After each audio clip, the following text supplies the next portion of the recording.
Rwanda.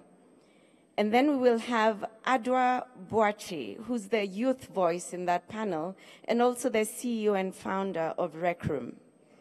From the floor, we will have special interventions from Diana Ofwana, who's the Regional Director, UN Women for West and Central Africa. The moderator for this session will be Novella Nikwigize,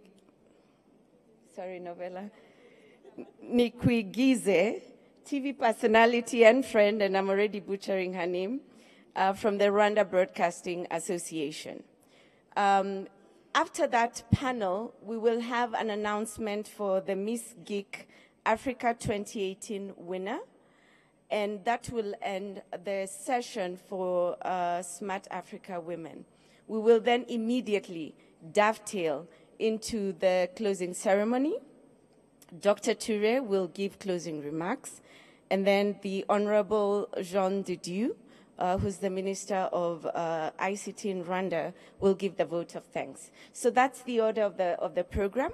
And so without further ado, I will call the Honorable Esperance Nyirasafari, who's the Minister of Gender and Family Promotion in the Republic of Rwanda. Please let's give her a warm welcome.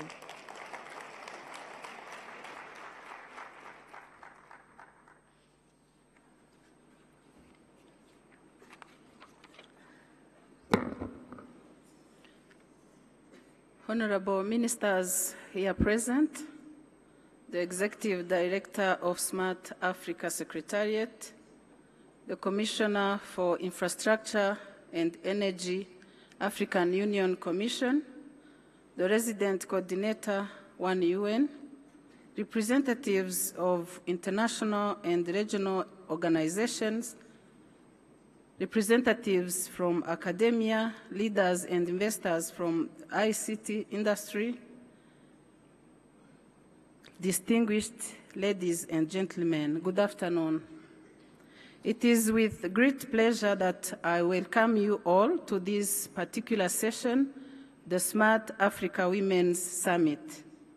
Let me first of all express my special thanks to the Smart Africa Secretariat in collaboration with the government of Rwanda, who have worked tirelessly to organize the 4th edition of Transform Africa Summit, and in particular for organizing this Women's Summit.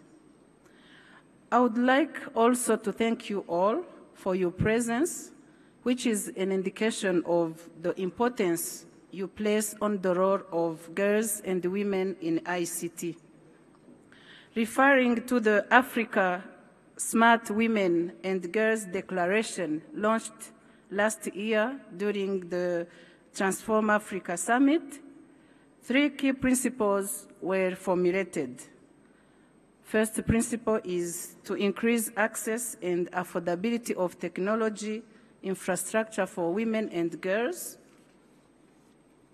The second is to empower women and girls with digital skills. And the third one is to increase the participation of women and girls in STEM.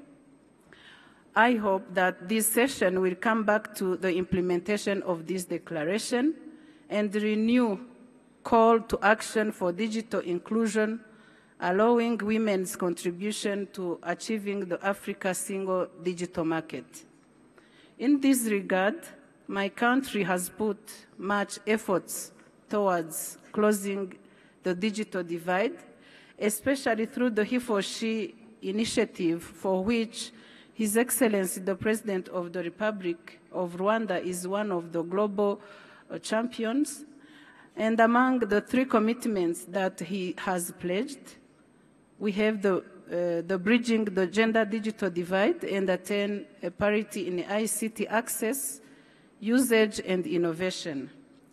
In this framework, ICT initiatives have transformed the delivery and the quality of health, education, and other services in Rwanda.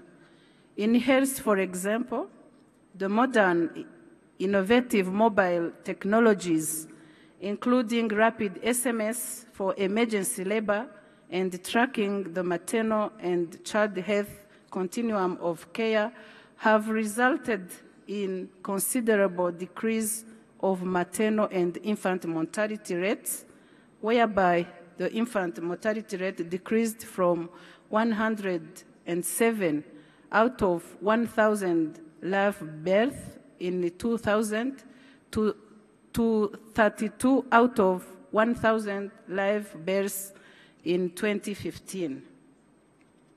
Ladies and gentlemen, the number of women embracing ICT use has tremendously contributed to women economic empowerment.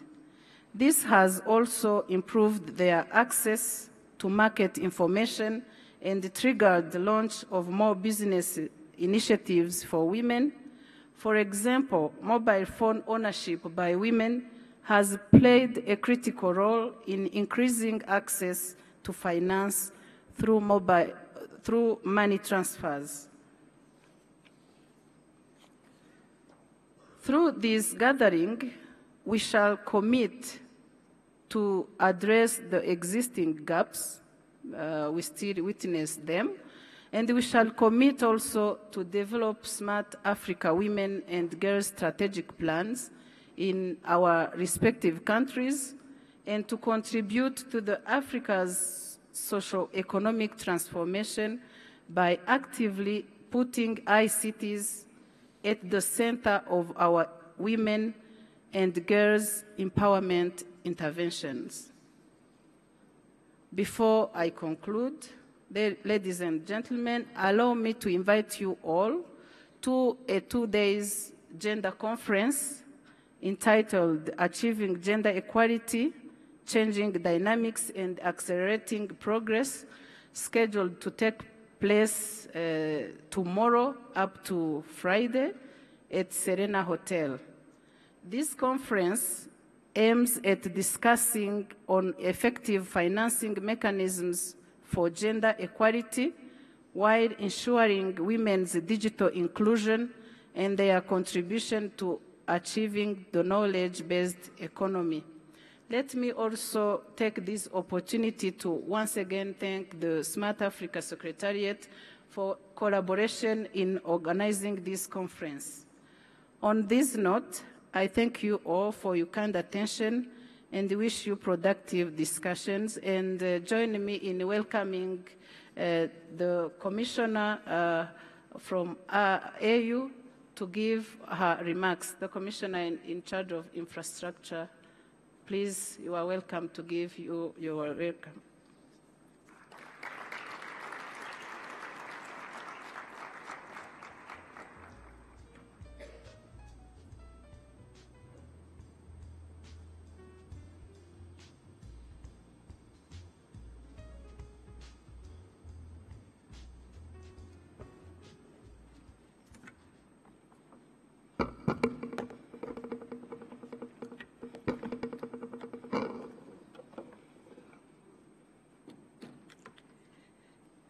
Excellencies, distinguished participants, ladies and gentlemen, those of you who know me know that I love history.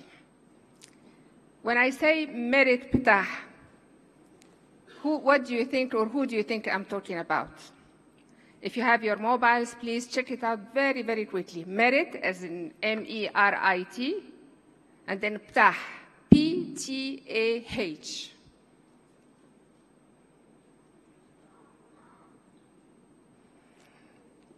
Merit Ptah. Merit, M-E-R-I-T, and Ptah, P-T-A-H.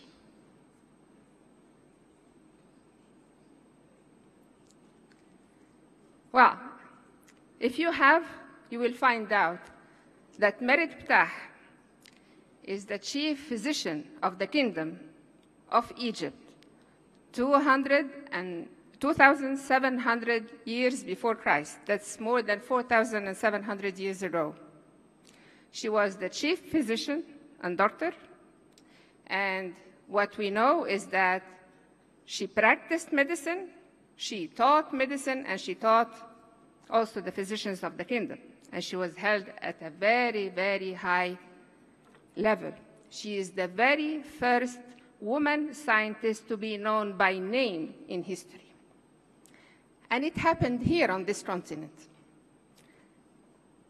And she's not the only one. We have so many bright and beautiful scientists, past and present. I want us all to be very proud of our continent and continue to be very proud of our continent.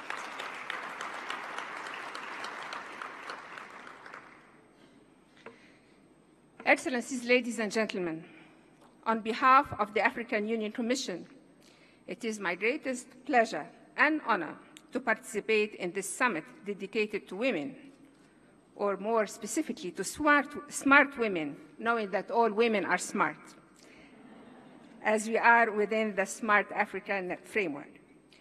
We are gathered here today at the backdrop of a digital revolution. The Internet has profoundly shaped our world and has changed our lives.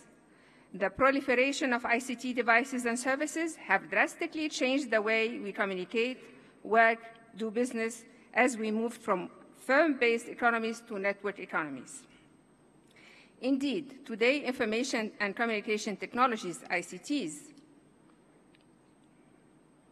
form a vital infrastructure, and whole modern economies and societies become increasingly reliant on this digital infrastructure to perform essential functions related to their everyday life. It is now certain that beyond 2020, lives and business will be driven by the revolution of the Internet of Things and the artificial intelligence. For Africa to catch up and adapt itself to this new digital environment, digital literacy and skills are key enablers to build modern society and strong digital economy. Moreover, digital technologies and services can be effectively used by African countries to mitigate inequalities, as well reducing the employment gap between women and men.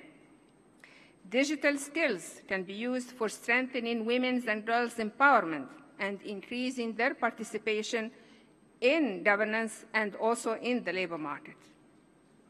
At the African Union Commission, and within the framework of the Agenda 2063 towards creating a more inclusive continent, we highlighted the importance of participation, inclusion, and empowerment of women to build the Africa we want, an integrated and prosperous continent.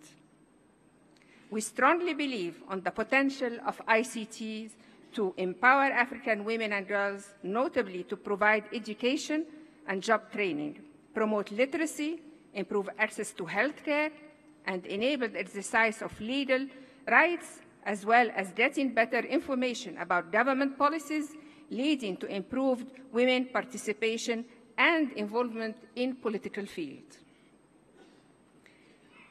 Ladies and gentlemen, investing in women has a multiplier effect, as you know.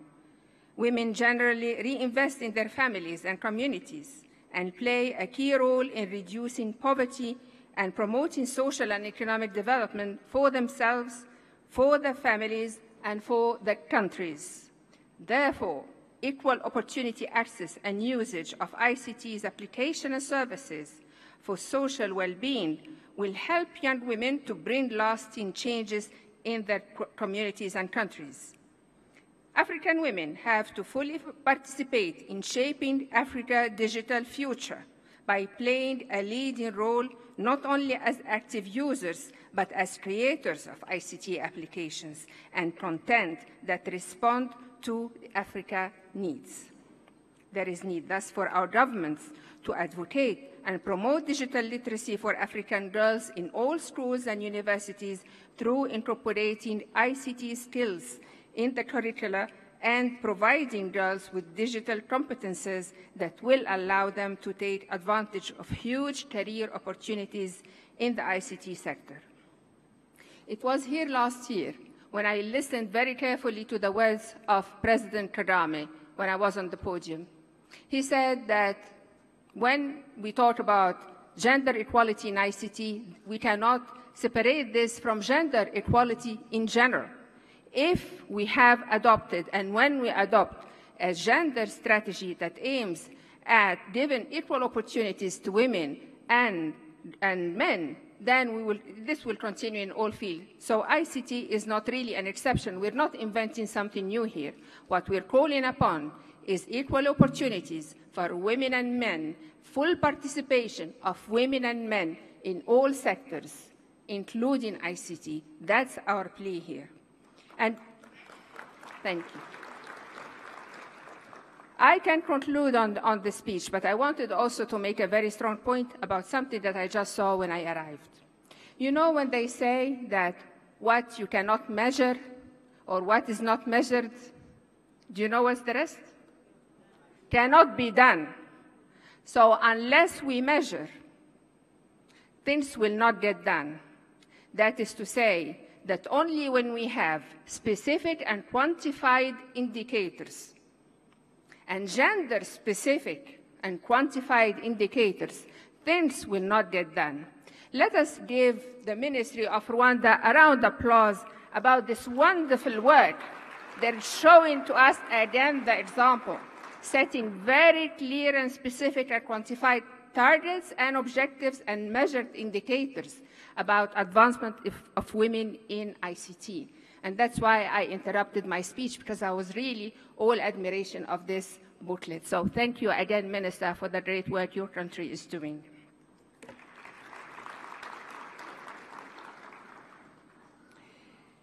I will conclude by saying the obvious. I will encourage and advise all of you to use ICT and computer sciences and digital technologies as a powerful and revolutionary tools that enable all of us to navigate, interact in today's global and digital world, and for sure will enable our continent and our countries to catch up with the rest of the world in all areas. And I thank you.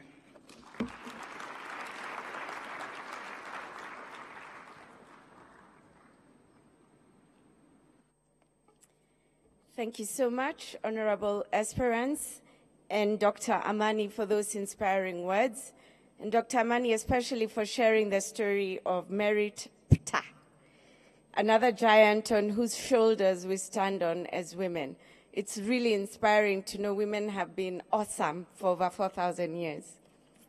So to get us on to the next panel, I'll invite on stage Novella, who's a TV personality with the Rwanda Broadcasting Agency. And as she takes her seat, again, to remind you, this is about bridging the gender gap in terms of mobile connectivity. It's also about digital inclusion. So I'll hand it over now to Novella, who will introduce her panel and begin the conversation. Thank you very much, Winnie, and good afternoon, everyone. I believe you are not tired and you are excited as much as I am for this session that I consider the most important, but obviously I am biased and I accept that bias. But if we look at the numbers that were outlined by Honorable Minister and Dr. Amani, and the numbers that we know of women being left behind, not having access to online services, not having access to ICT devices, then that bias, I believe, is justified, and we have to make sure that we change it. I think the call for action was very well outlined by the two keynote speakers. Here, our objective is really to come out of this session with clear commitments on what needs to be done and what needs to be done now to close the gender digital divide. And I will be helped by my awesome panelists this afternoon. Help me welcome Dr. Hamadoun Touré, who is the Executive Director of the Smart Africa Secretariat here in Kigali. You're much welcome. I'll also call upon Honorable Ursula Owusu Ekoful, who is the Honorable Minister for Communication of the Republic of Ghana. Allow me to also call Mr. Fode Ndiaye, Dr. Fode Ndiaye, who is the United Nations Resident Coordinator. You're much welcome.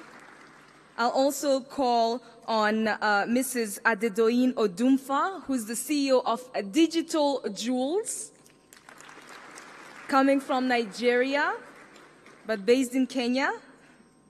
And we'll also bring a little bit of youthful voices to this panel with Adoa Boachai. Boache? Almost. Who's the founder of a Rec Room. And she'll talk much more about that just in a second. So this is the second edition of the Women's Summit. And last year we witnessed the declaration, the Smart Women and Girls, Smart African Women and Girls Declaration, aiming to close the gender digital divide. Today, we've made the commitments. We know what needs to be done. We need to know how to make it happen. So I would like to ask Dr. Toure to highlight for us right now, why are we having this Women's Summit? And what should we expect from this Women's Summit as part of the Transform Africa? Yeah, thank you, and congratulations to our two keynote speakers. Why we're here? We're here because this world is not a fair world. We are here because the world has made difference between women and men. Can we clap for that? Thank you. And we are here to reinstate equality in this world. The power of women in the society is very well known. As Dr. Amani has said, women has played key role in everything in life. And women, especially women in rural Africa, are really working very hard every day and keeping their families together. I'm a father of 3 girls and a boy. So I was a minority in the family, of course. And I know how my daughters had to struggle being sometimes straight A on the dean's list, and how difficult it was for them to find a job after a bachelor's or a master's degree. One of them is even doing a PhD now. I'm very proud of her. And how difficult it is for women. With those degrees, sometimes they were offered a secretarial job, or they would say that they're overqualified for the job. So this world is not just. We really need to bring it back. And in the ICT world, the best place for us to do this, because this is the only, I said it during my session today, this industry is driven by human brain. It's the only natural resource that is equally distributed in the world. Exactly. And there's no race, gender, culture that has more or less of that. And therefore, when those brains are trained, if they are given equal opportunity, women will play their rightful role in this thing. And I jokingly say it sometimes, but it's a joke, but it's a serious, because in this field also, women tend to be actually more successful than men. Because women can think in a multi-mode, thinking on many things at the same time, solving many problems, while they're multitasking.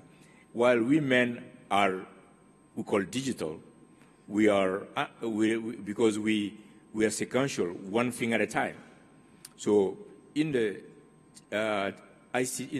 electronic jargon, women are analog and men are digital. Okay? but the fact is that they can they can solve many problems at the same time. It means that they are more ready for ICT even than men. So if given the chance, they will really shine. Thank you very much for your kind words, and especially setting up the scene and breaking down some of the misconceptions that some of us maybe have. Honorable Ekoful, I would like you to come on board and explain to us. Usually when we talk about gender issues in ICT or having more women in STEM, this is a problem of policy sometimes. This is a question of policy. So what can government do? And as Ghana, I know you have done a lot. So maybe you can share a little bit of your experience as well. Thank you very much. And it's a pleasure to be on this panel discussing this issue, which is a passion for me. It is not enough to pay lip service to gender equality and empowerment if we don't take the deliberate steps to ensure that the inclusion that we want is attained. And so for us in Ghana, and I'm speaking as a woman who was the first female CEO of a telecoms company in Ghana and the first female communications minister in Ghana. I shared an experience that when I entered the industry 14 years ago, I was the only female in the room when the CEOs met to have their deliberations. Today, there was only one man in the room, but he has been transferred out of the region. They're all women. So we've come a long way. Many of the CTOs of telecoms companies in Ghana are women. But can we pat ourselves on the back and say we have arrived? No. We've barely begun to scratch the surface. And so it's important for governments to take deliberate steps to provide our girls with the right opportunities to be able to innovate and improve upon their own tech skills in this area. And so we've instituted our Girls in ICT program. Isn't just a one-day event. We go around the country and select girls from deprived schools. We've just trained 600 girls from the Ashanti region, and the highlight, the climax of the celebration is on Friday. That's why I have to go back tonight. And so for girls who had never been exposed to anything IT or had learned a theoretical ICT, had gone through a theoretical ICT class, they've been given lessons in coding and basic computer literacy skills, and are writing code, and we'll be demonstrating, have done various applications, and we'll be demonstrating that on Friday. Now, it's not just enough to train the girls and leave them like that. They need to be followed up, and the opportunities need to be created in their schools for them to be able to continue that education. And so we're scaling up the provision of IT infrastructure in the schools, the networking, the access, and the devices, and have trained their teachers as well to be able to continue to give them that education. Now, without instituting it in the curriculum, we would be shortchanging ourselves. And so the Ministry of Education is currently going through a curriculum review to institutionalize coding from the very earliest, from the junior high school level throughout the education cycle. We had an interesting statistic that 70% of all the software and applications in China is written by women. What's the difference between Chinese women and African women? They are giving the opportunities and the training and the skills to be able to do that. Giving the same opportunities, I'm sure that African women can do even better than their Chinese counterparts. Sure can. Mm-hmm. And so it's imperative on us as policymakers to create the right environment for us to not only survive, but thrive, so that we can not just pay lip service to digital inclusion, but make it happen. That's about those in the formal sector and formal education. What about the teeming numbers of our population, the women who are also out there? Let us develop software and applications which are relevant to them wherever they are, in the marketplace, in the farms, in the communities, wherever they are, so that we can make technology real and not just and practical, and not just a theoretical exercise. So if we develop the tools which will enable them to plant in good season and reap the right harvest using technology, why not? Then they will embrace it. When we did the redenomination of our currency a few years back, people thought the market women would be confused. They wouldn't know how to calculate their monies in there. They were the first to catch on. And many of us educated women were struggling to be able to remove the zeros, to be able to get the right amounts to pay for our goods and services. So when it matters to them, they take the trouble to study it.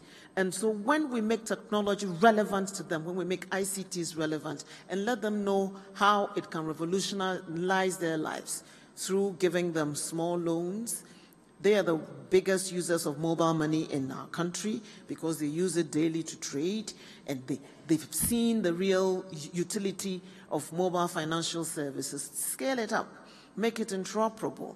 Make it easy to use multiple electronic payment systems for them.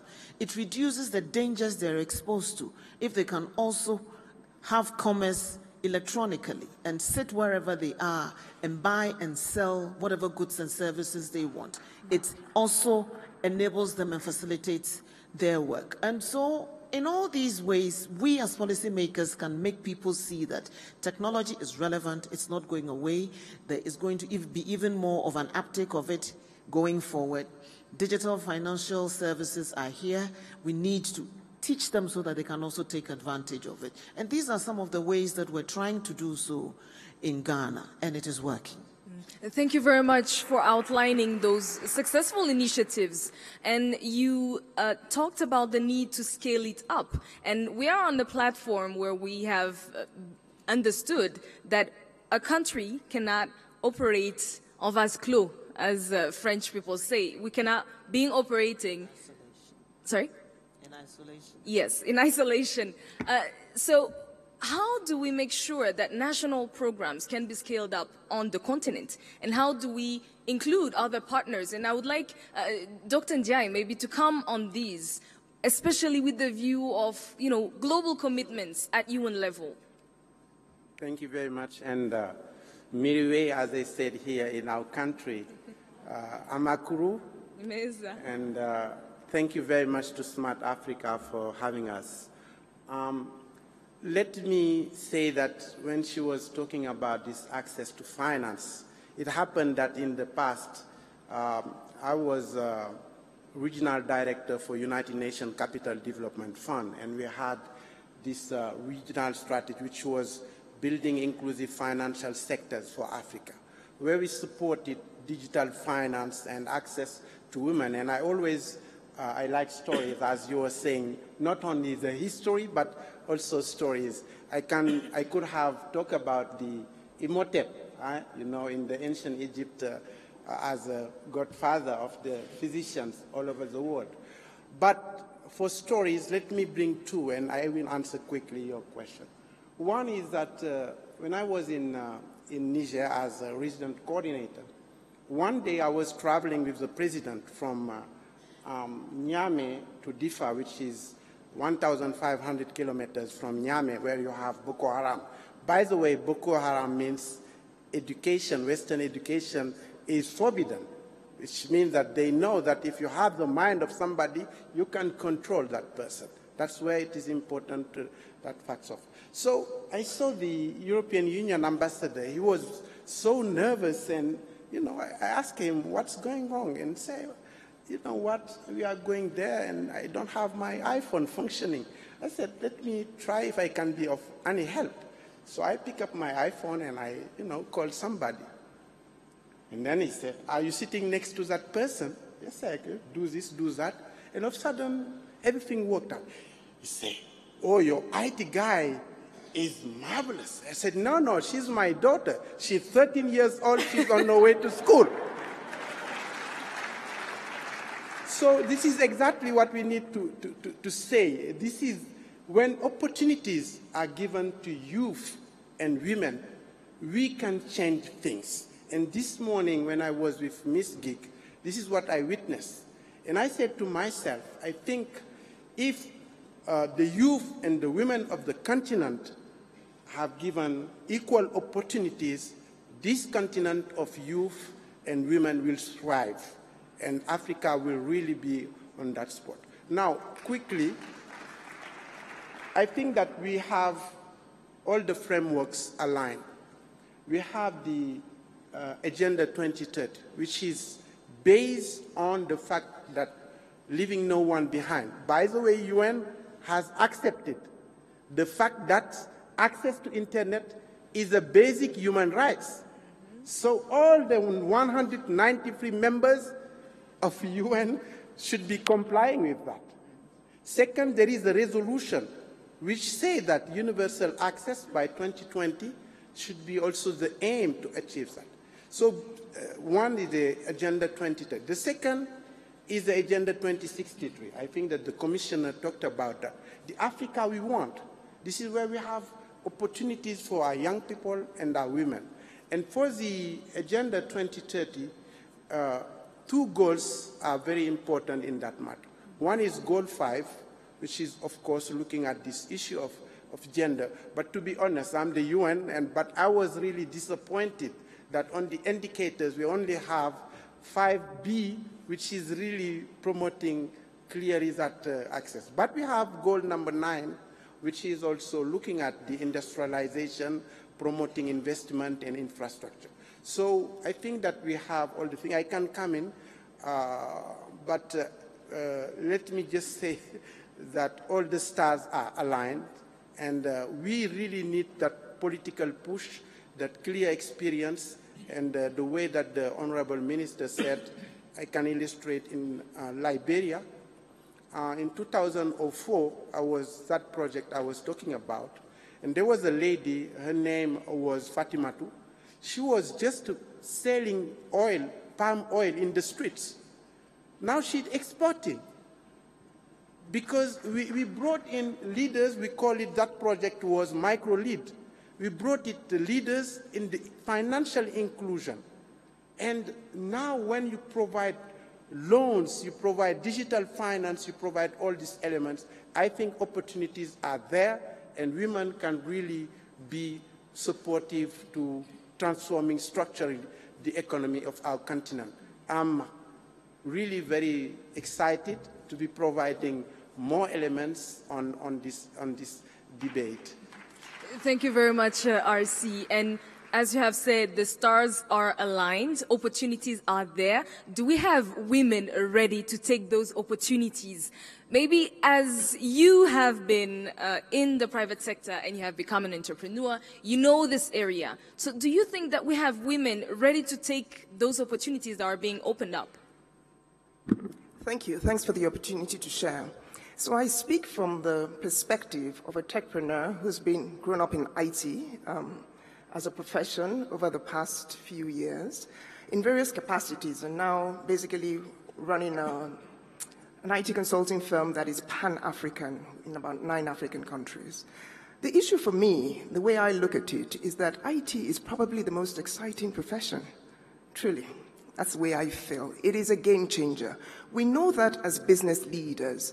The challenge is probably getting that message across to the young, capable ladies out there. I tell you a story. If you look at the opportunities that exist in IT today, whether it's in Internet of Things or cybersecurity or artificial intelligence or cybersecurity or, so many different opportunities. However, I had the challenge to interview a young lady almost 10 years ago now.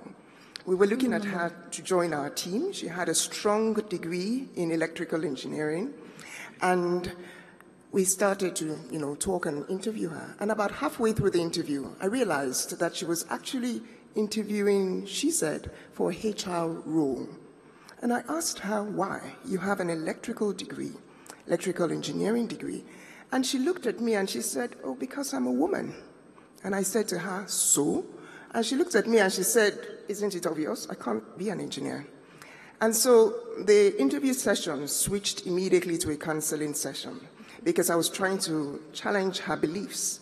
But what I saw there was many years of a mindset that had been formed by cultural norms about what she can do and what she cannot do. Reflecting on that, I realized that perhaps as ICT professionals, we need to do a better job of letting young professionals, male or female, especially female, understand what the impact of an IT profession is. So, I don't even accept the excuse that some people give about the fact that, women find it hard or difficult. I see many more women in medicine. and that can also be perceived as hard or difficult. So why not in ICT? Why not in ICT? Well, because perhaps medicine appeals more to the nurturing instinct of women and that instinct to make a difference. Well, people need to know that in ICT you can make a difference. In ICT you can be in healthcare and make a difference. You can be in emergency services and make a difference. You can be in security services and make a difference. So the message about the impact of ICT as a driver of change and improvement in lives, I think is a message that needs to go out more, and I think that would improve the appeal for young ladies. Fast forward about 9 years after, I'm mentoring a young lady, not so young, very accomplished information security professional who works in a bank and is essentially at the top of her game there. She heads up the information security team. And she had asked me to mentor her. And the first mentoring session, we had talked about, what she'd accomplished. And I was trying to challenge her to be out there a bit more and share her experience, encourage other young ladies, and just, be out there, make more of a difference. And in that regard, I picked up the phone and I booked a session for her to give a presentation at an information security association, at a forum coming up. And the president agreed. Now, that was the last time I saw her. She didn't come back for the next few mentoring sessions. When I saw her at another forum, I said, "What happened?" And she said to me, "You scared me. You really terrified me. How could you want to put me in front of those people?" And I said to her, "Because you can be in front of those people." So what is that speaking to? Is again speaking to the mindset, and is speaking to the confidence building. And I find a lot of accomplished young ladies in various fields, even in ICT. It's probably not helped by the fact that IT is what you typically call a back office profession. So they are at the back office and they're doing all the coding and they're doing all the, really fancy stuff, the hacking and all of that. But they shy away from coming in front of people. However, that is also a bit of a paradox because the fact that they don't come out there also discourages other young ladies from coming forward. Because, we are competing with the kind of professions that the media put forward as seemingly glamorous and impactful, whether it is fashion or whether it is media or things like that. So essentially, my message is twofold. There are opportunities, huge opportunities in ICT, but as ICT professionals, we've got to do a better job of marketing it and realize that we're competing with so many others. We've also, as ICT professionals, need to build our confidence a lot more. How do we do that as women? Well, by networking, being at conferences like this. I have the opportunity to speak at a lot of conferences and forums for professional associations, and I am so discouraged by the number of women that I see there, especially if it's in information security. There are just so few women. So usually, women feel I have too many things to do than to network. You know what? Network is work. It's actually part of your work. The way you wouldn't say I have too many things to do than to go to work. You've got to make a deliberate attempt to be out there. Of course, be on top of your game, do all the certifications, get all the training, but make it count. Somebody said to me recently that when you're not visible, you're essentially invincible. So go out there, make more of an impact. You'll be surprised how many other people that you actually encourage. So that's my contribution. Thank you very much. I hope the young ladies, especially in this area, are hearing what you are saying because it's very important. You talked about mentorship, and I'm hoping that we'll get some questions just in a few minutes. But we have a young lady out there and that has probably gone through that journey of entrepreneurship. But there are few, especially in entrepreneurship and in ICT. So what should be done maybe from the side of young people and young women especially to have more of them in those sectors as have highlighted the other speakers? Yeah, so I guess I would say that I completely agree with some of what Anadoin shared. The reason that I decided to do computer science was because I believed that by developing platforms, I could have more of an impact. instead of becoming a researcher, which these are things that I explored. I believe that I could create something that would enable other people to have more of an impact. So I saw that narrative and that story through just through observation, right? But I guess on my journey, I've encountered, of course, some of the things that exist in culture that I guess we all need to overcome, and that hopefully there can be changes in culture to help it make it easier for all of us.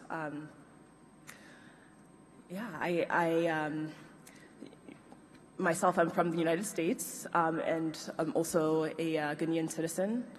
And I think that I have been pushed by my own parent, right, to go through university and continue to get higher and higher degrees and to prove that, I know what I'm talking about.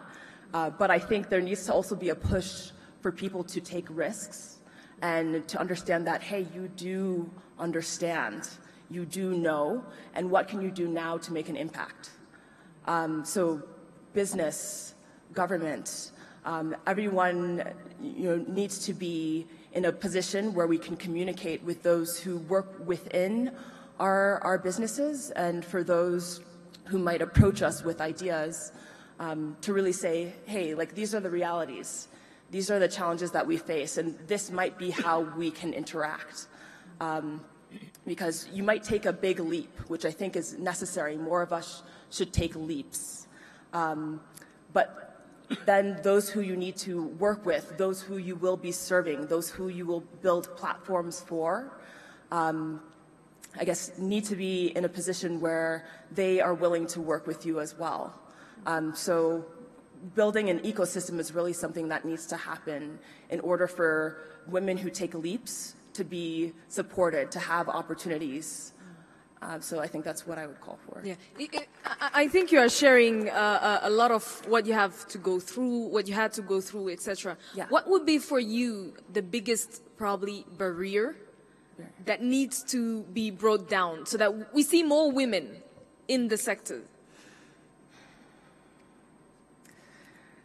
So I worked out in Silicon Valley for the past 4 years, and saw some great efforts that were, begun at companies that are more forward-thinking. So creating spaces for women to come together and actually have discussions about the work that they're doing.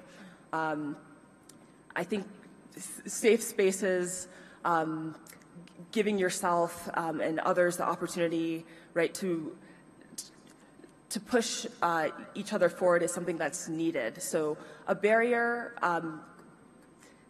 could be just spaces for communication between other females, because I think we are often few and far between. So connecting us and saying, hey, what's the work that you're doing? Let's dig into that, instead of, saying women should, approach these careers. Those who are pursuing it, you're even in the classroom as you're learning, think outside the box, enable people to say, okay, what can we do with the things that we might be just being introduced to? How can we take the things that we're learning and apply them now and today? I think that will do a lot for increasing people's confidence and putting people in a position to take those steps. Yes. I think it's very much complementary to what Adedoyin was saying, creating safe spaces for techpreneurs to blossom after all. I would like to probably invite some of the people from the audience. I will ask first a young lady, because a lot of things that are being said here are probably for the next generation. I don't know, maybe some of us on the panel would like to take a second career in a techpreneur, but if not, I think it's for the next generation. So if you have a question, and especially what do you think should be done? Because after all, you are in those areas and probably you want to go there. What do you think is missing from your perspective and needs to be done now, today, so that we change that situation fast? So if we have a question and other contributions and comments from the audience, they are more than welcome.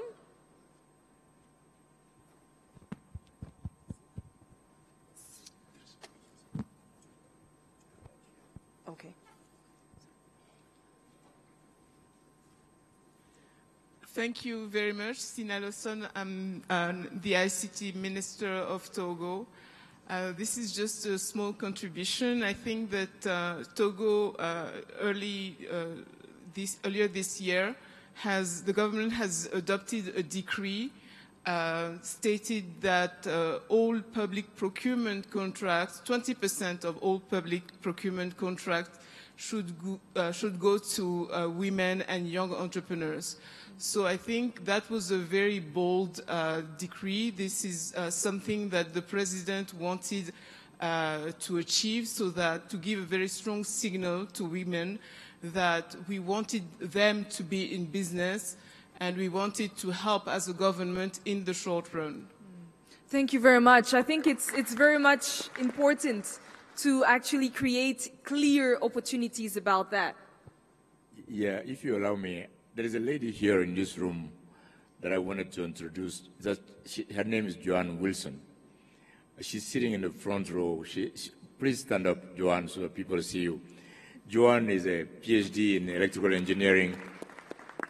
She's now sitting at the board of the ITU's Radio Regulation Board, which is the highest body that is allocating spectrum all over the world. And by the way, she is also black belt in karate, so be careful.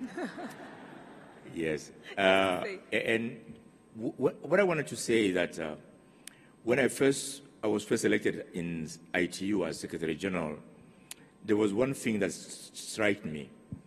In the job descriptions that we are having when we are publishing a post, say we are requiring someone with 10 years or 20 years or 15 years of experience, there was always this word that's requiring 10 or 15 years of continuous experience, which was meant actually to eliminate men who would have changed job, profession in their career, so they haven't had the continuous time in the same profession.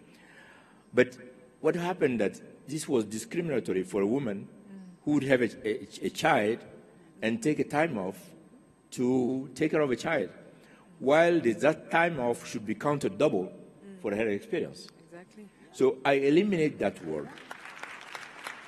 And as a result, the first D2, which is the highest level in the UN system requirement level in the administration below the elected officials, the first person I was able to hire on that position on D2 was a lady who is a mother of triplets.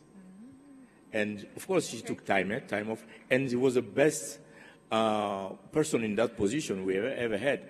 Actually, I spent 8 years with her at that time in that position, and she was here this week with her with the Secretary General who replaced me. So just to tell you that sometimes there are some little things that may be discriminatory. We may not notice them, but we have to take the bold step to eliminate them once we find them. Thank you very much. So some barriers are still invisible to us, and we need to put them down. We'll take a couple of questions. We have 2 questions. Sorry. I thought, yes. Good afternoon to everybody. My name is Kweku Cheofori. I'm the Deputy Director General for National Information Technology in Ghana under the Ministry of Communication. I'd first like to thank President Kagame for such a wonderful program. I'd also like to put some emphasis on the women in technology. I think the continent is focusing on technology, but if we could narrow it down to which kind of technologies would help improve the continent, then we can spend time and money developing those technologies with women so that we know what the future is going to look like. Because if we have that game plan for the future, we should focus on that. But I think what the Honorable Minister of Communications is doing in Ghana, helping and starting the ladies and the young women in technology is phenomenal. I've seen it, and I can say that it has a very bright future. And we thank you for your time. Thank you. Thank you very much. I think it's an important question. Which type of technology? We have talked about Internet of Things. We've talked about the e-commerce. It's a wide range of different technologies that need to be outlined. A question? Yeah, my name is Francis Kabaso. I'm from the Bank of Zambia. I think the issue of gender equality is a big issue. and mostly because it's a result of socialization, you know, and very deep entrenched social practices. And I think one of the things we can do is to hear stories, real stories from ladies and young women, you know, of real stories of how they, you know, of how they have overcome these barriers. The other issue is that, and I think this is where I think Transform Africa can come in. It's one good to have a conference, very great conference. But I think in terms of the recommendations that are going to government, it's basically for governments or corporates to position themselves as workplaces for the, you know, for the digital age, particularly for women. In Africa today, issues of flexi time, telecommuting are still an issue. But these are some of the things, small little things that can be institutionalized. Because if a woman is on maternity leave and she's taken time off, that's a lot of time from, you know, from our opportunities in career.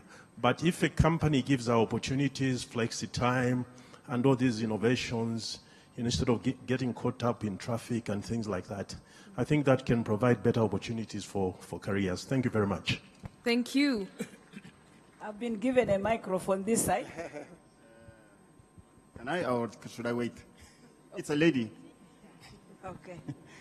Thank you very much. My name is Inonge Mbikusita Liwanika from Zambia. I'm a retired diplomat, a politician, a university professor, now an active community activist. I just wanted to make a comment to stress the importance of parents in giving confidence to young people, especially females.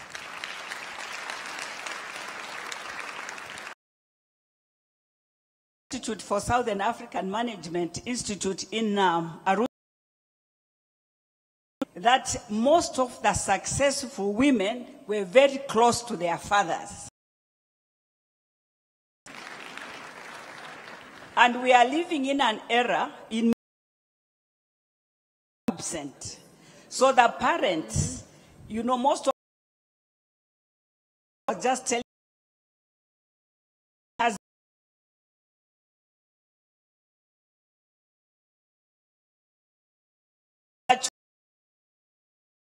it's our responsibility as adults where we work to mentor and closer. I know a young man who world in youth development. He came from a dysfunctional family, but in his street there was a man who took it. In conclusion, on another point, Dr. Ture, you were talking. The other thing that needs to be removed on boards is that more women will be available. Thank you. How about important what you're saying, the role of the community, and that's one of the strengths of Africa, so why not leverage it? I think you wanted to intervene on that question of flexi time and those new strategies to encourage more women in the workplace. Yeah, I think that this is an important aspect. I can give you a figure. 7 employees out of 10 are, you know, delocalized. They are no longer, you know, they have this. This is an important issue because there was a study carried out by the Economic Commission for Latin America based on 13 countries in Africa and 15 countries. And the statistics show that if you control data based on income, based on the management of time, based on the penability of the work, women are doing statistics. These are not something numbers don't lie that we invented. Second thing, which is that the Honorable from Zambia said, I can give you an example also from the United States. She is coming. That among this 50 smartest girls selected in the States, there were among them one young girl from Nigeria. She ended skipping 2 grades. But the Honorable was saying, my parents taught me how learning is important. You look at the experience in other countries, you know, if you go to UK, very interesting program they call Guiding Girls or Modern Muse. You know, women with role models that can really spearhead and spark things, because it is not something that is that she mentioned. If you go to South Africa, 22.9% of graduates, but only 2.9% of women ended up having computer sciences and others. So it's not only education which is key, but I think that the vision and angle of having the vision, the policy strategies right, having the capacity in, and then having also the partnership, public, the communities, the civil society, the private sector, and the government putting together their belief that it is transformative for the continent. Gender inequality is costing Africa $95 billion, 1.5 the total. If you breach that, there is a lot of money out there, but we are not using the resources. If you look at the 37 African countries that have signed off on what we call universal service, is from the tax of the telecom. I'm sure the Honorable Minister can talk about that. Do you know that 408 million are sitting out there, not used, and if there were 6 million more women,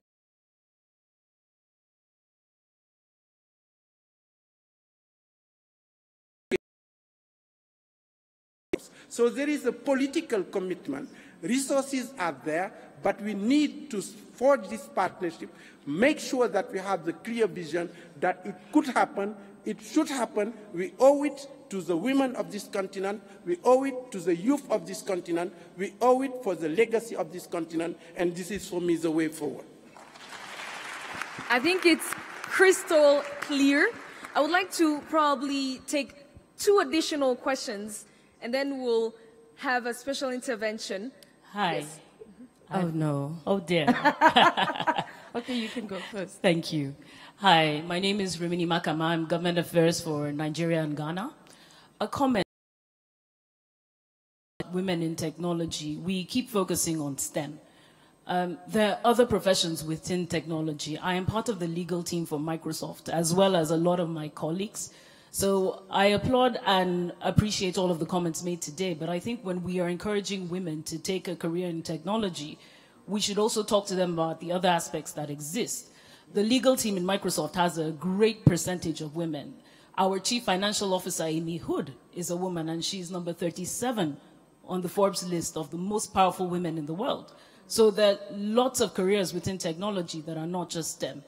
Another thing I wanted to add is a lot of progress has been made to encourage women to join technology, but I think also we should consider how to look at the equality of pay.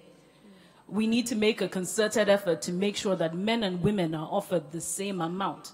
Women are not aggressive as men when it comes to negotiating for their salaries, right? So I think that we need to pay attention to this. I applaud Togo for the 20%. But I think we also need to consider how we can make it 50% in 2018. Thank you. Thank you very much. We had the young lady that had suit. Yes. Hi, my name is Loveland. I'm also part of the regulatory team at MTN Group. So firstly, thank you to the lady that spoke before me, because she's touched on 2 of my next to. I'll give you 1.5. Very quickly. No, so the thing I wanted to say, the Rwandan Minister for Gender and Family Issues actually raised a very important point about the fact that you can't divorce women in ICT from just women's rights in general in society. And what is important for me about that is to say, especially when we look at supporting women in the will do their women in coding, girls in ICT in your big hubs, in Lagos, in Johannesburg, in Cape Town, but we often neglect women and girls in the rural areas. And so I think that what we really need to talk about is not just equal opportunity, but equal access as well. And I don't think that that's really been addressed sufficiently on the panel, understanding what access means. So even if you get a smartphone into the hands of a 13-year-old in, I don't know, Abia State in Nigeria, for argument's sake, that girl needs to have the time, the opportunity, the access to actually engage with that smartphone. So she can't be fetching firewood, cooking, cleaning, washing everybody's clothes, and not having that opportunity to engage with the resources that have been placed in her hands. So I think that's really important to understand. It's not just about giving people opportunities, it's also about making sure that there is access, and that starts in the home. Thank you. Thank you very much. I think Honorable Okufu had talked about giving them access to devices, etc., and how it actually empowered young women in Ghana, and that could be the case in the whole of Africa. I would like to call upon Ms. Diana Ofuona, who's the Regional Director of UN Women for West and Central Africa region, to give us her thoughts about what should be made to bridge that gender digital divide.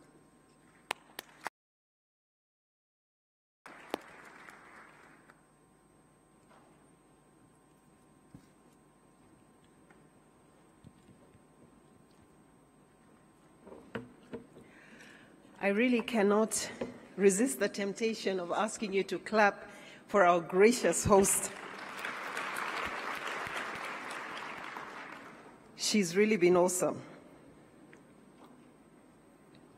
Allow me to kindly stand on existing protocols in the interest of time and to bring you just 3 points. But before I do give those 3 points, based on what the panel has spoken about today so articulately, I would like to maybe bring some greetings, because I am here representing the Executive Director for UN Women, Dr. Mpumzile Mlambonguka. I am also very happy to be here with my colleague, whom you know very well, Fatulo, who is doing a great job, and we're very proud of her. And I must say that I'm really excited to be back.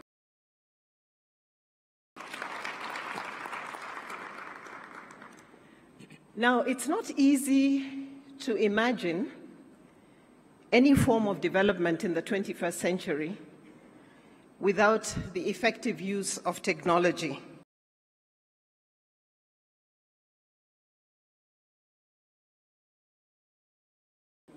And we have heard about this a lot in the panel. Technology, as we have heard and seen, has the power to reinvent industry, create entire new economies. She has talked to us about that. And so achieving universal is therefore a key social and economic transformation. The reality, as we have heard, and I'm just summarizing what the distinguished panel has spoken. The reality is that so many people are not connected. Right now, people who cannot access the internet. Across nearly 4 billion people are still offline, over 2 billion of these. And for a number of reasons, as we have heard, the high cost of literacy, over 50% of these women are locked out of the digital revolution. Impressed by the off the top of his head, giving us a very clear picture of what we are losing because of this. That, in fact, we risk another $20 billion between 2015 and 2040, if you remember. So there's a cost implication to this. Now, I want to give you an example of how, in a key sector, we can use technology to drive economic growth. Agriculture, given that the majority of women are found in the agricultural sector. This is where technology is very digital divide. In Rwanda, under the Buy from Women initiative, with the support of the One U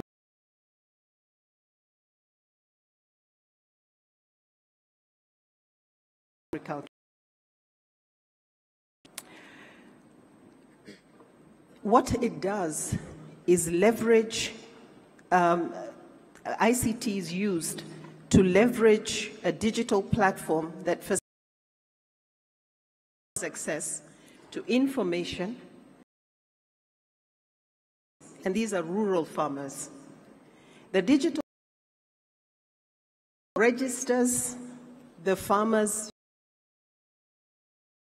land size, gives the financial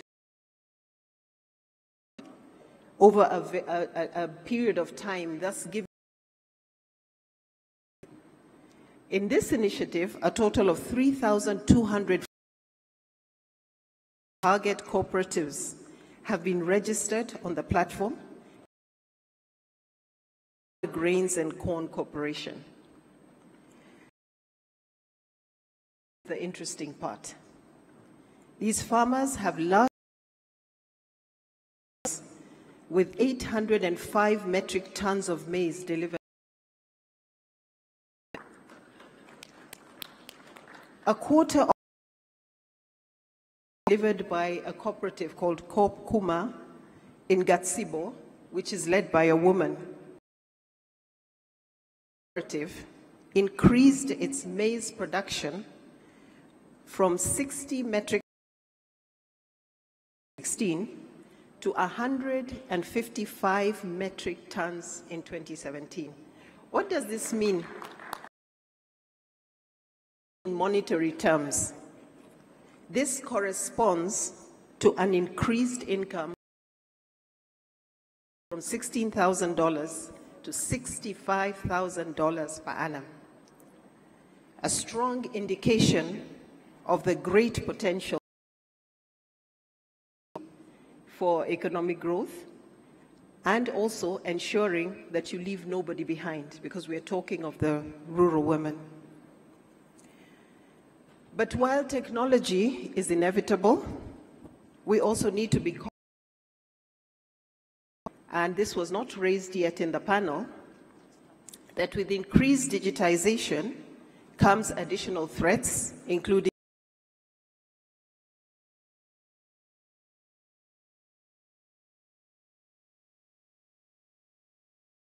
on online spaces that we must fight with the same intensity and urgency as we do when they occur in physical spaces.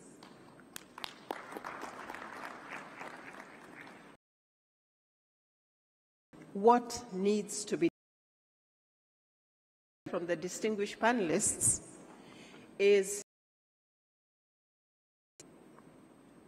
develop and implement policies and that are needed to close this gender digit. It makes me think, for example, of the Web Foundation's reaction, which calls for policies that focus on improving online rights. Access to affordable internet, we've heard about that a lot. Creation of law which contain concrete time-bound targets. Somebody told was our commissioner from the AU. Very important indeed. Here in Rwanda, I have a lot of examples, very good examples of many different things, and I have the tendency to mention the moment. So I'm going to mention the example of Rwanda. Allow me to commend one pillar of the Smart Rwanda Master Plan to women and youth empowerment.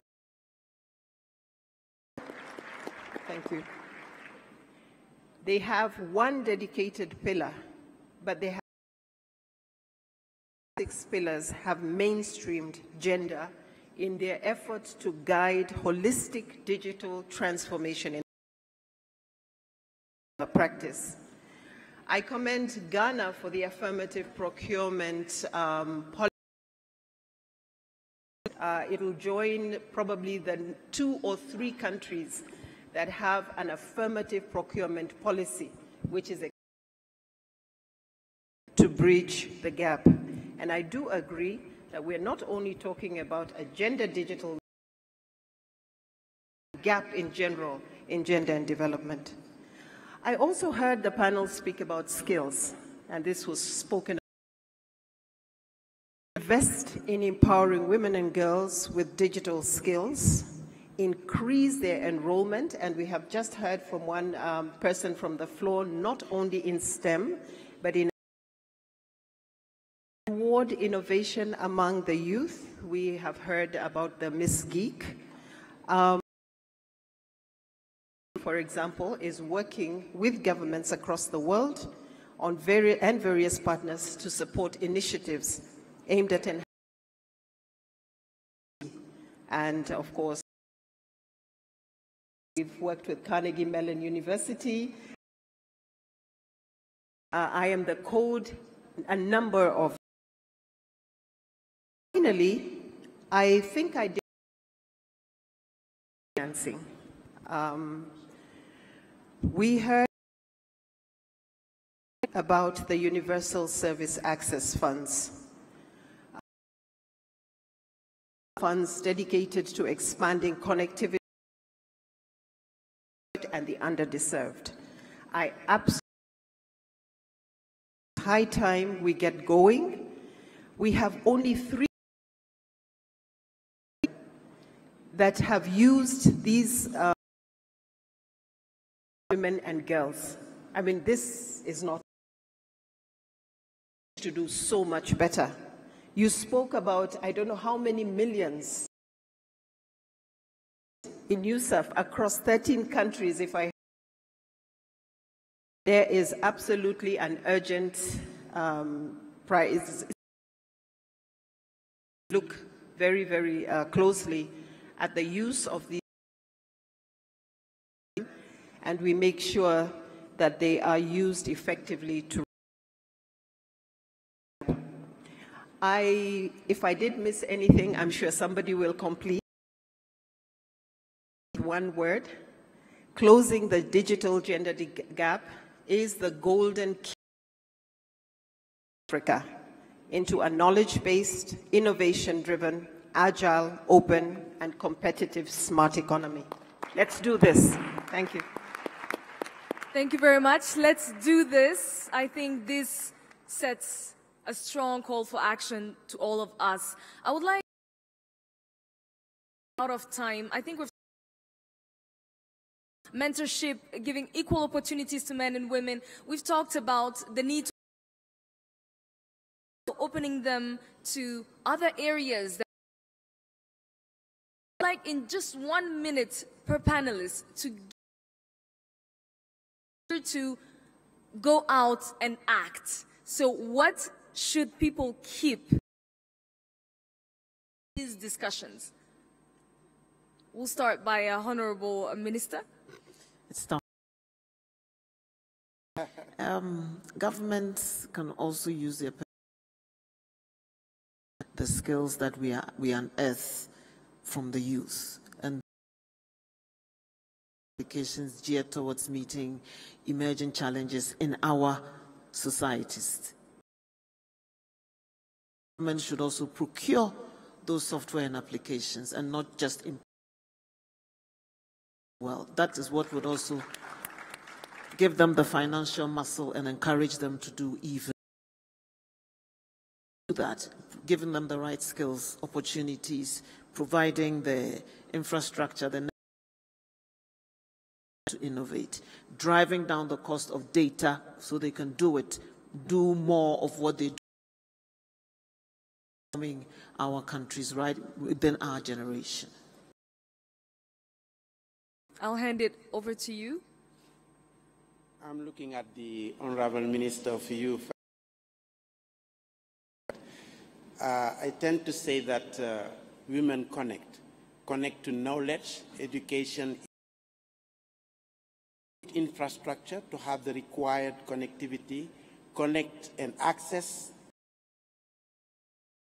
connect to decision making, because we forget to mention that, but if you look at the United States of ICT CEOs are women, whereas in Africa it's 2%. So that's also to role models so that the girls could be inspired in moving forward. But all this, to my view, grounded on confidence.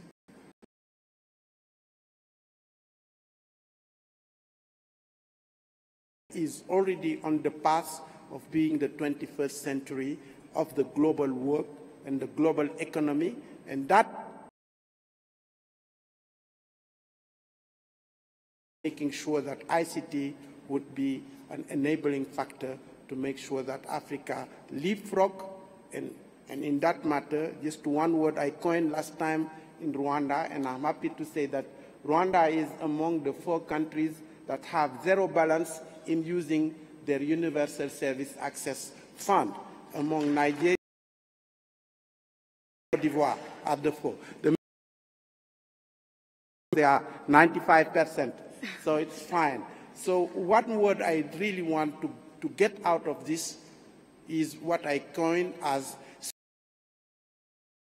Africa should be a sprinter, because we need to run faster than the others, but we need also to be a marathonian, because we need to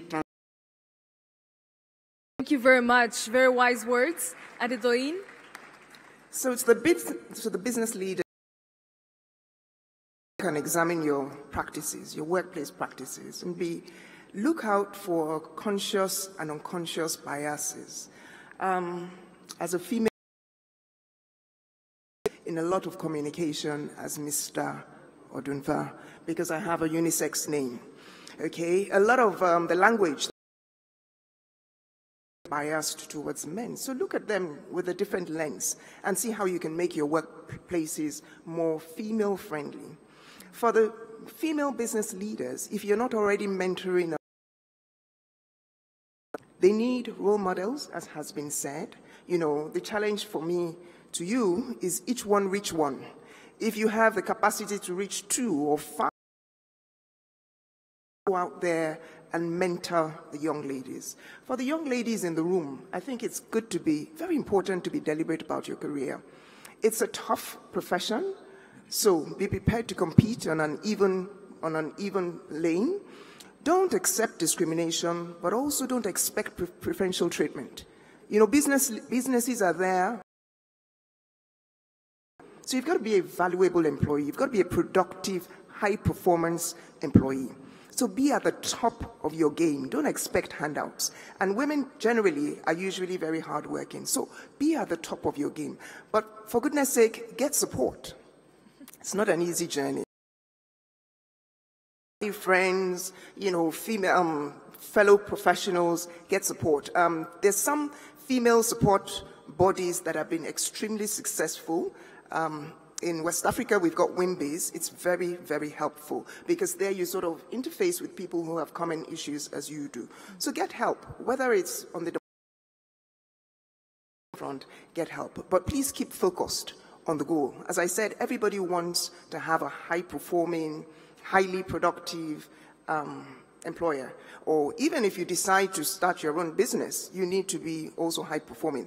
I will just also share a few tips very quickly that have worked for me as a female professional. First of all, have a supportive spouse. If you haven't made that decision yet, ladies, please look out for a supportive spouse. It's going to be hard for you to do this work if you've got a spouse who doesn't agree. I'm being real here.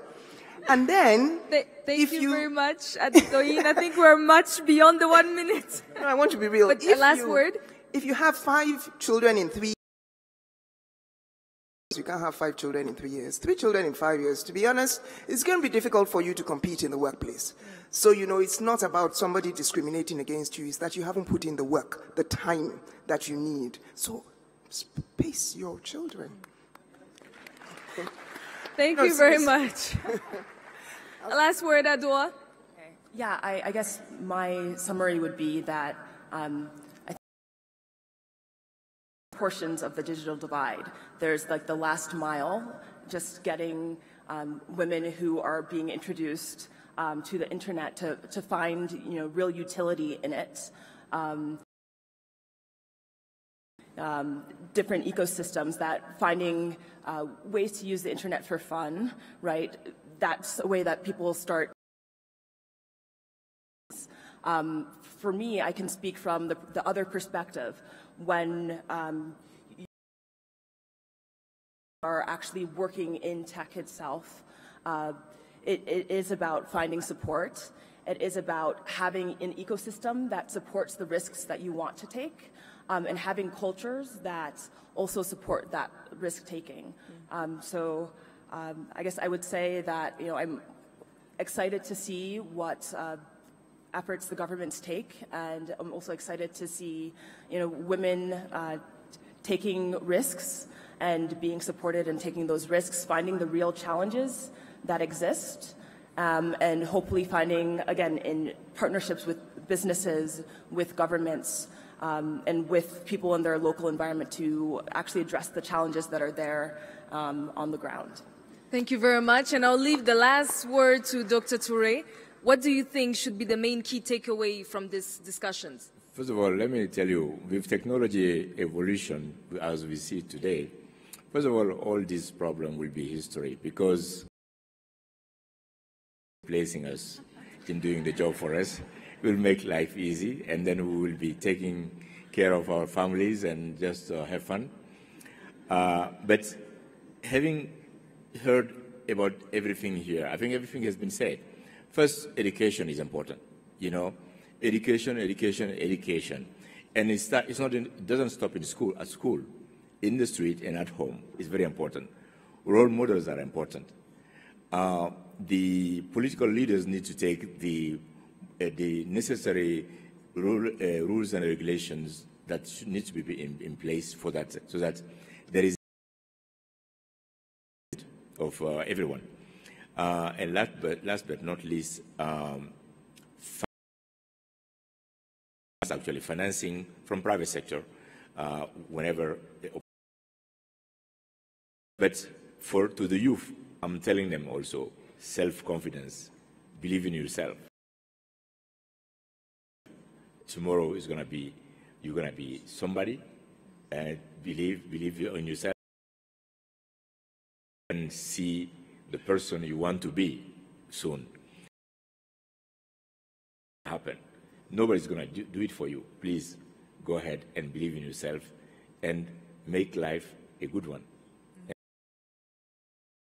Very much. I think this will be the concluding remarks. Thank you very much for our awesome panelists that give us insight on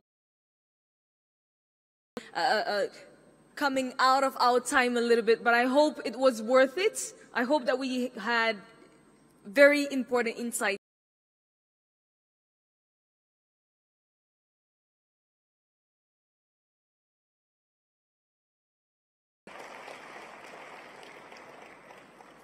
Thank you so much for those amazing discussions. And I'd like to thank Honorable Yusila. I'd like to thank Dr. Ture. I'd like to thank Adedoyin. I'd like to thank Fode. And I'd like to thank Adwa and Diana for just an amazing, amazing panel. And thank you, Novella, for running it really well. We may have gone slightly over time, but I think we'll agree it was well worth the time. Another round of applause, please. So we're now getting into the Miss Geek section that will take another 10 minutes or so. Yesterday, somebody asked me, so why are we having a beauty pageant in Transform? And I said, no, this is not about beautiful girls strutting along, the stage. The girls are beautiful, make no mistake, but these are brilliant, brilliant minds. And so I'd like to welcome Gail Nsengi Yumva about what Miss Geek is about, the journey they've taken to get to this point in a session like Transform Africa, and what she will be doing in the next few 10 minutes. Thank you.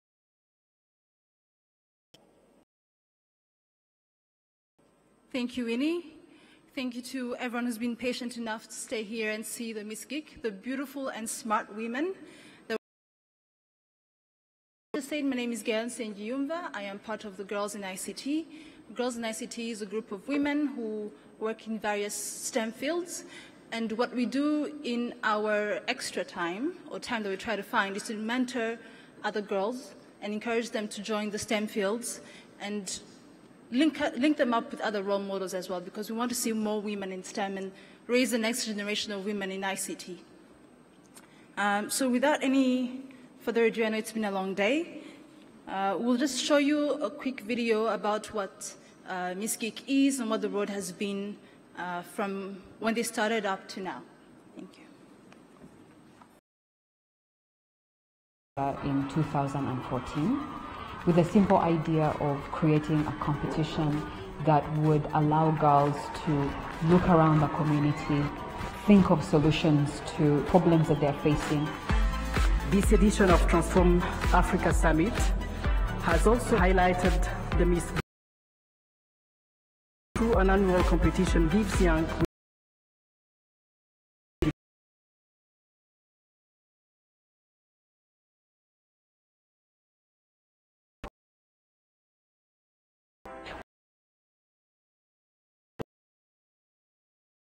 do something, and it's like a sparkle. We don't know what it's going to give or what is at the end, how big will it be, but we believe that it's really. Bonjour, je m'appelle Salsa Hassan Latifa, je viens du Niger et j'ai ma solution. Soro qui veut dire sécurité à la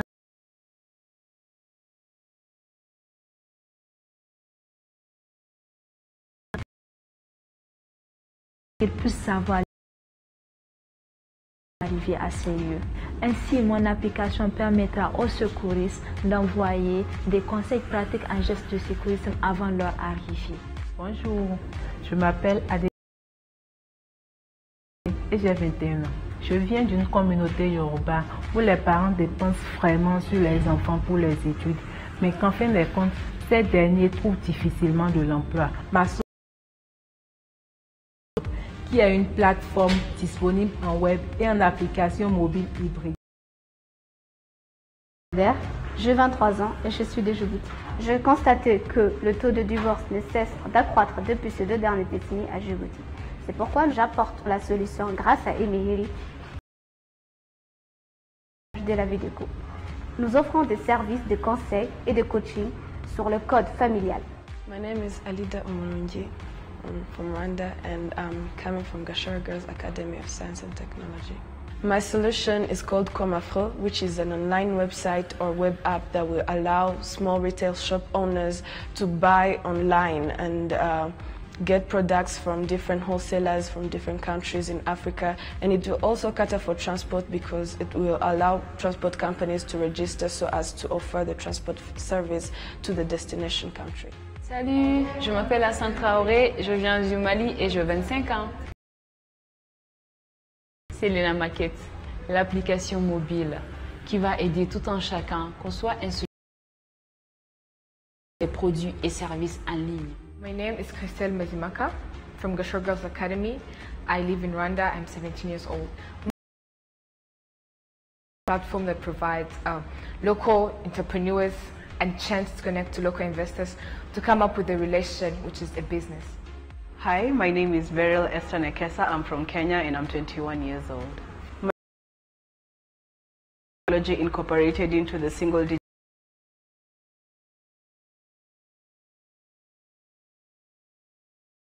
lot of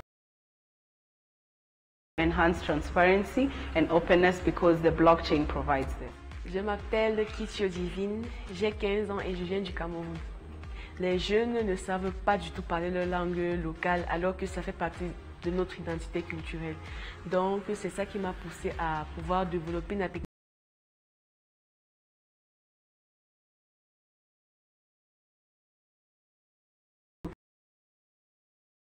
camerounais et puis en Afrique en général, à mieux s'exprimer en langue maternelle à partir des multimédias, les audios, les vidéos. Bonjour, je m'appelle Ndeye Fatumbouk. La solution que je propose est Petite Granary, qui est un dispositif qui permettra aux cultures de conservation des légumes perdent jusqu'à 70% de leurs produits par manque de système de conservation. Hello, my name is Maura Sidri. I'm 17 years old from Rwanda and I study at Gashora Girls Academy of Science and Technology. So the idea behind Union Device and Kikuyu, which need to connect with them, linking people who have different languages.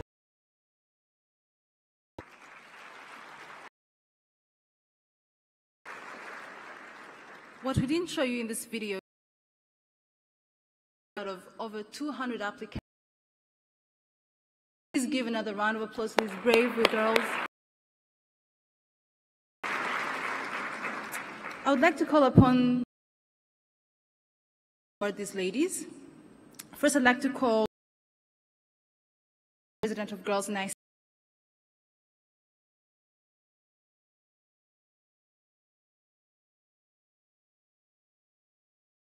And then Honorable Minister of Gender and Family Promotion, Esperance Nira Safari.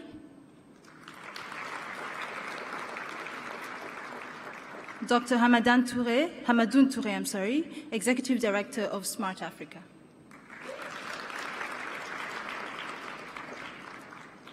Her Excellency Dr. Amani Abu Zaid, the Commissioner for Infrastructure, Energy and Tourism at the African Union Commission. At this time, I'd also like to thank the partners of Girls in ICT and Promoting Miss Geek, that is MyTech, Mbuto Foundation, the Ministry of Youth, and Smart Africa.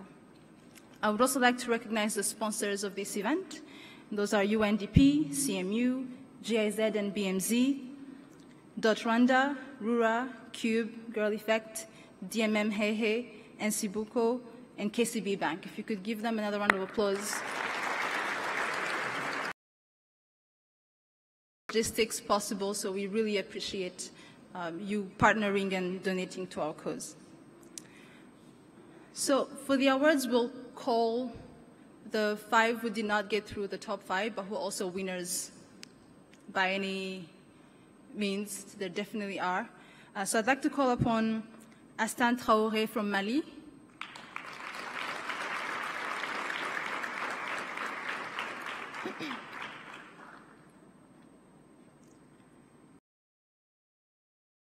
Yeah.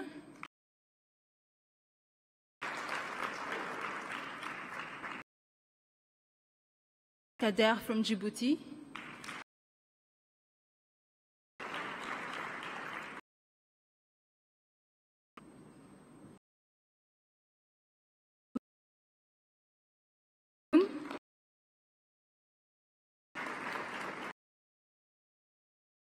Benin.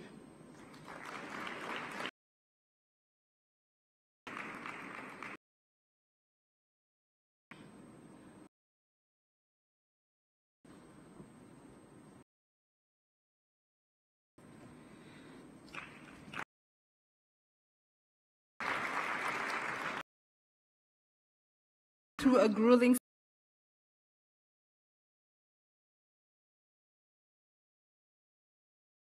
now on to the top 5.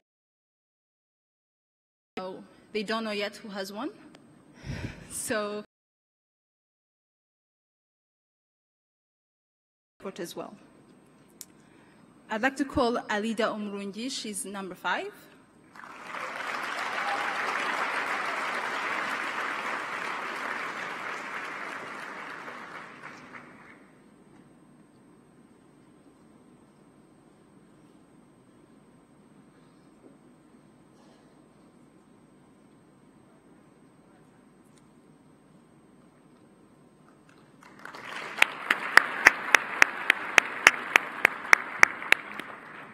Sylvie Mahoro.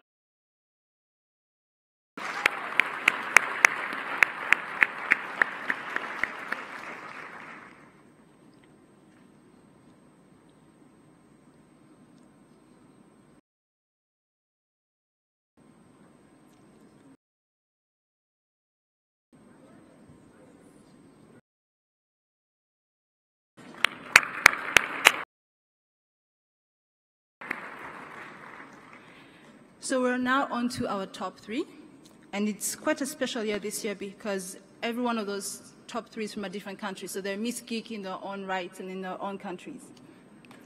So number 3 and Miss Geek Rwanda is Christelle Mazimhaka.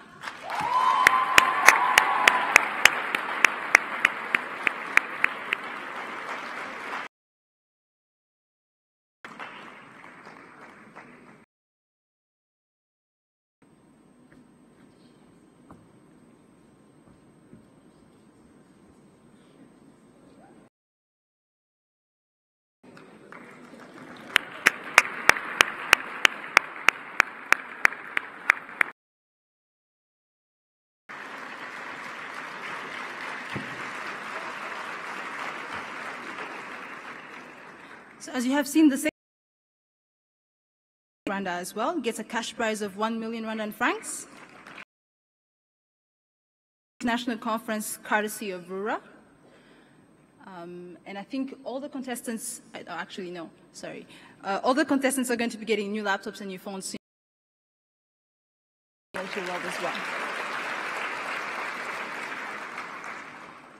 So the first runner-up is Mbupnde Fatou, who is Miss Geek Senegal.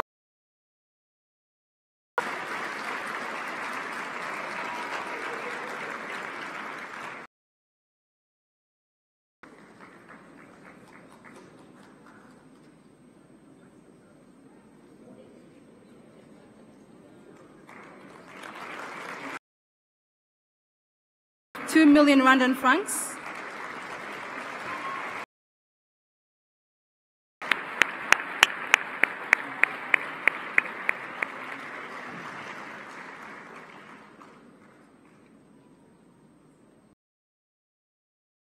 Geek Africa. So Miss Geek Africa 2018 is Sadisu Hassan Latifa from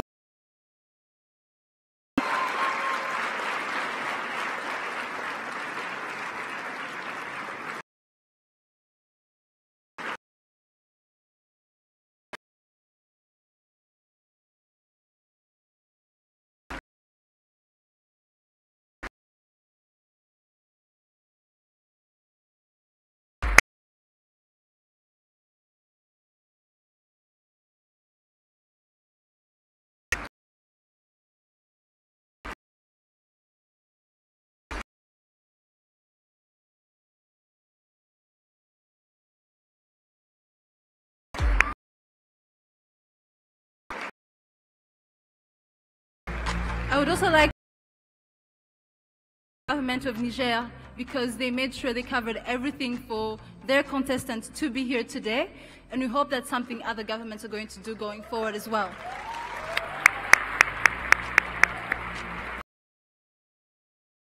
So Miss Geek Africa and Miss Geek, who is also Miss Geek Niger, gets a cash prize of 3 million rand and francs. She gets a trip to any international conference, courtesy of to the European Development Days European Union Commission.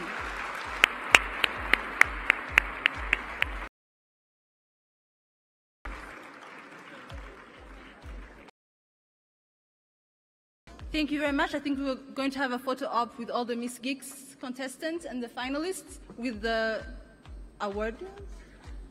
Yes.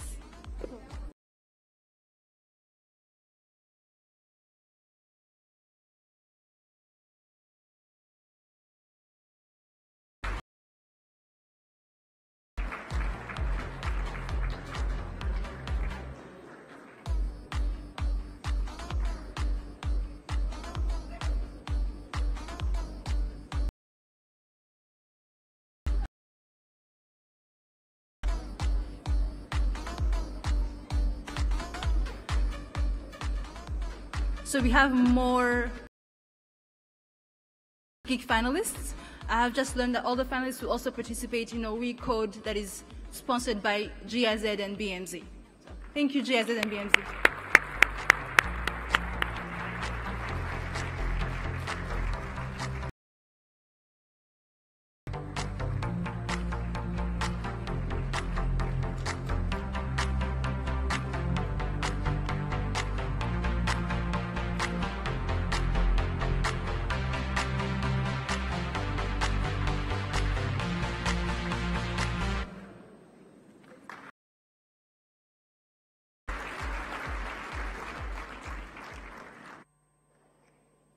Wow, another round of applause. That was unbelievable.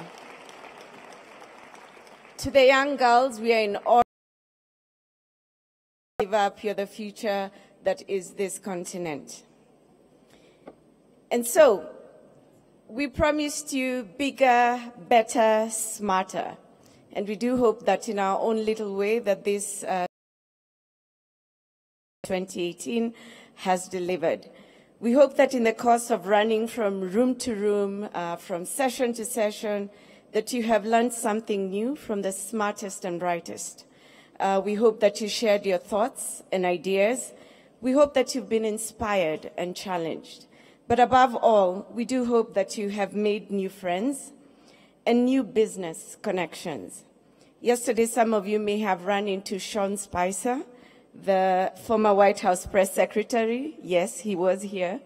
And we hope that in the course of these 3 days, it's been an exciting time for you. Before I leave this stage, I'd like to ask you to follow us at Real Smart Africa so that we can keep in touch with you through our platform. This is how we let you know what Smart Africa is up to. We do have other things actually going on other than the summit that at Real Smart Africa on Twitter, and we will keep you posted on what you're doing. But now, to wrap it up, it's a pleasure to invite our host and my boss, Dr. Hamadoun Toure, who's the... Please help me welcome him on stage.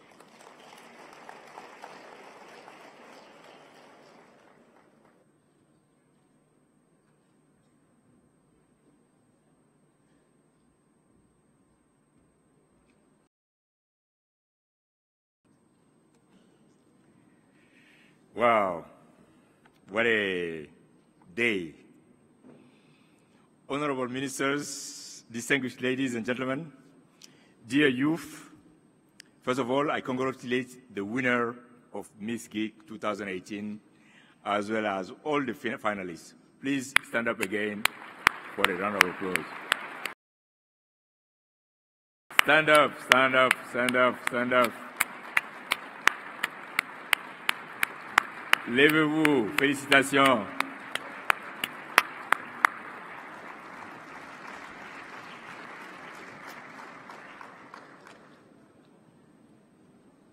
ladies and gentlemen, we promised that Transform Africa 2018 would be bigger, bolder, and smarter. Once again, all our expectations have been exceeded, and this is thanks to the contribution of each and every one of you here. More than 4,300 participants, 1,355 international visitors, 92 countries. Give yourselves a round of applause.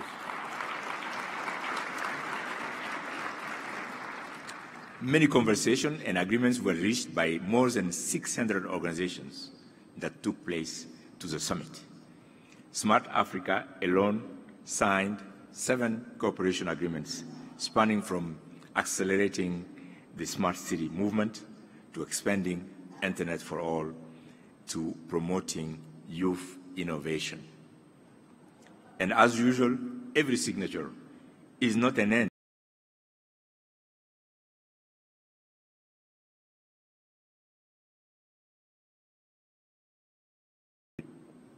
Thank you very much. I also want to take this moment to apologize for anything that may have inconvenienced you from registration to this moment, to your hotel arrangements and anything else. As you know, whenever we make a mistake, we say, wow.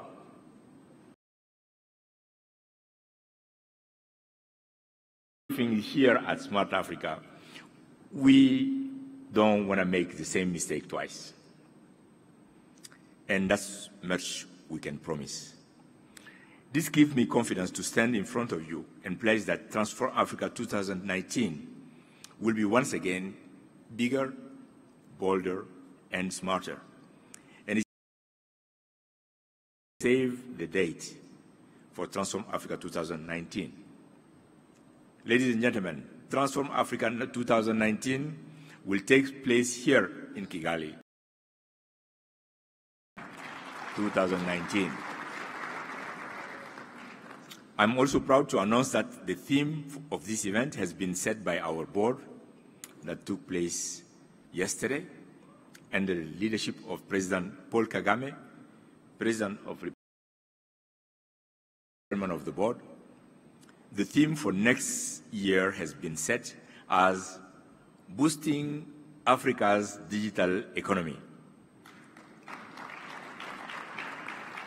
We'll be looking forward to working with all of you, especially the sponsors and partners that have joined us this year, led by Carnegie Mellon University, that once again deserve a round of applause. Ladies and gentlemen, it's late. What can I say simply from the bottom of my heart? Thank you to you all. Murakoze cyane, asante sana, merci beaucoup, muito obrigado, muchas gracias, Jaru Jeff, that's a Wolof, arigato, Ngiabwanga, shukran, seishe, spasiba, auniche, wandagwe, akpe, mahat sele.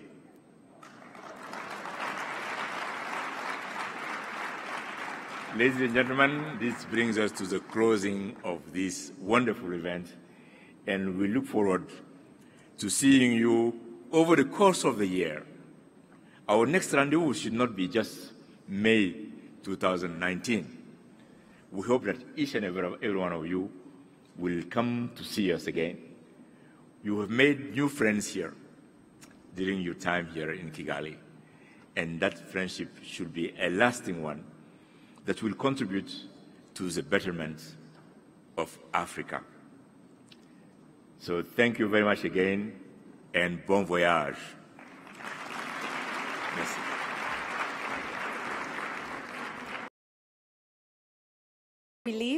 I'll invite Honorable Jean de Dieu Rangirwa, who's the Minister, to give a vote of thanks on behalf of the government of Rwanda.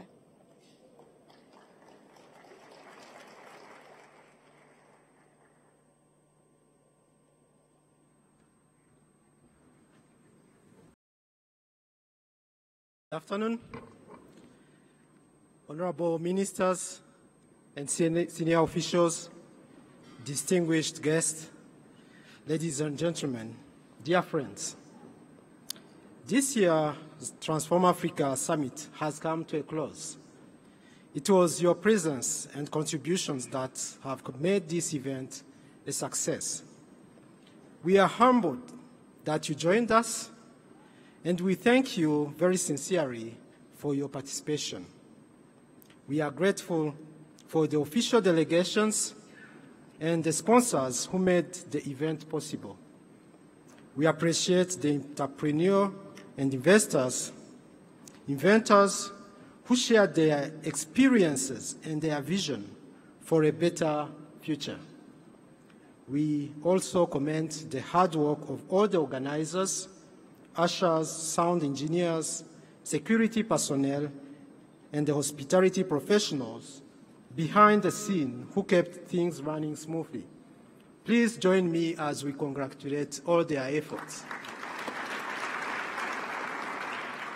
Most importantly, we were amazed by the young innovators who found the courage to stand in front of this crowd and pitch their ideas. You are the reason why we do all these things. And we are counting on you to continue pursuing your dreams and goals. There is no doubt that you will succeed, and in doing so, you will bring the rest of Africa along with you. We had key words coming up over and over again: opportunities, prosperity, unity, dignity, and equality, especially between men and women in technology. You witnessed it with Mixed Geek Africa. I saw commitment and determination in the eyes of everyone present here. We close on that note of respect and optimism. Let's put what we learned here into practice right away from here on. As the President Kagame told us yesterday, Africa is not poor, only that we use our resources to consume rather than invest strategically and build a true wealth. It is time for Africa to stop being that dark place on the map of global cyberspace and connectivity. We will shine as bright as other continents before too long. Before you head to the airport, please take time to visit our city. The Campaign Against Genocide Museum is just a short walk from here at the Parliament building. You are always welcome here in Rwanda. Please feel at home.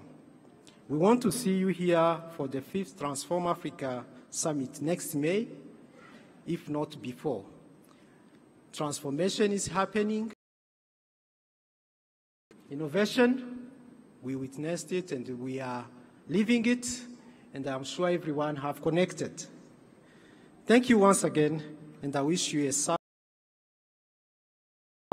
Murakoze.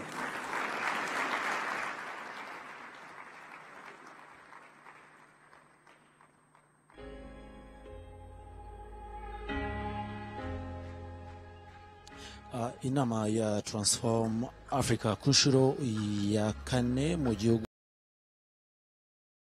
ku mugaragaro. Wenda utarakubashije gukurikira iyi nama rero yafunguwe kuwa mbere gwatangirwaga isoko rusange ariko rikorera ibyo ngibyo rero umunsi wakurikiyeho inama ubutumwa agejeje abari bitabiriye inama yagize ati gushora imari mu ikoranabuhanga ndetse no guhanga udushya bizagera ku ntego n'ibihuzwa n'imbaraga ati abantu bashyira mu zindi gahunda kandi bikagera ku nama ku mugaragaro. Yagize ati ntabwo Afurika ikennye